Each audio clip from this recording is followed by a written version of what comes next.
Ang pag-ibig ay hindi nananaghili, ang pag-ibig ay hindi nagmamapuri, ang pag-ibig ay hindi mapagpalalo. You have a new relationship. Wala ka na sa relationship mo dati sa iyong magulang. So, bagong relationship sa iyong asawa, ang priority mo na ay ang iyong may bahay. Pinakamahalaga sa lahat, i-spiritual, iisa lang iyong inyong paniniwala.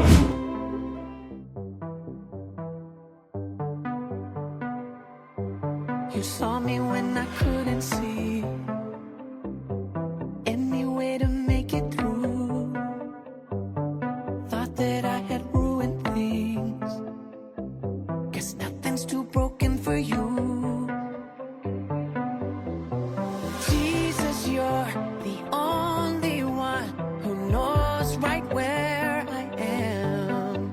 I've never fallen far enough to fall out of your hands.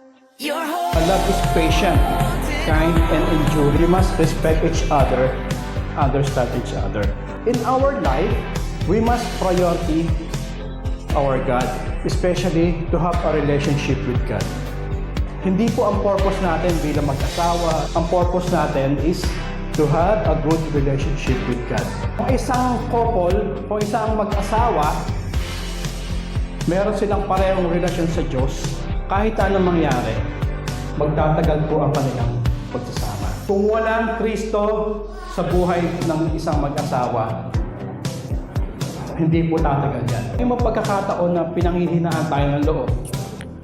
Yung asawa natin ang mag-i-encourage po sa atin. Yung asawa natin ang magpapalakas ng loob natin. You're holding on to me. You're holding on to me. You never leave, that's who you are. I feel the beat of the Father's heart. You're holding on to me. 'Cause love won't let go. Where could I run? Where could I hide? Why would I ever even try? I know I'm yours, I know you're mine.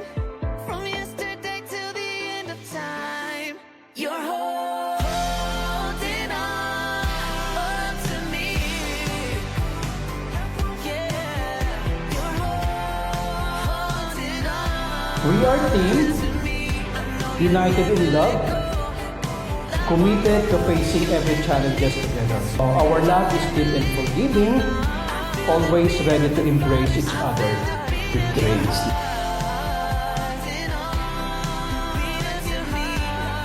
Sa isang relasyon, dapat ang sentro po natin ay si Kristo. Yan po yung pinaka-purpose ng ating relasyon. You're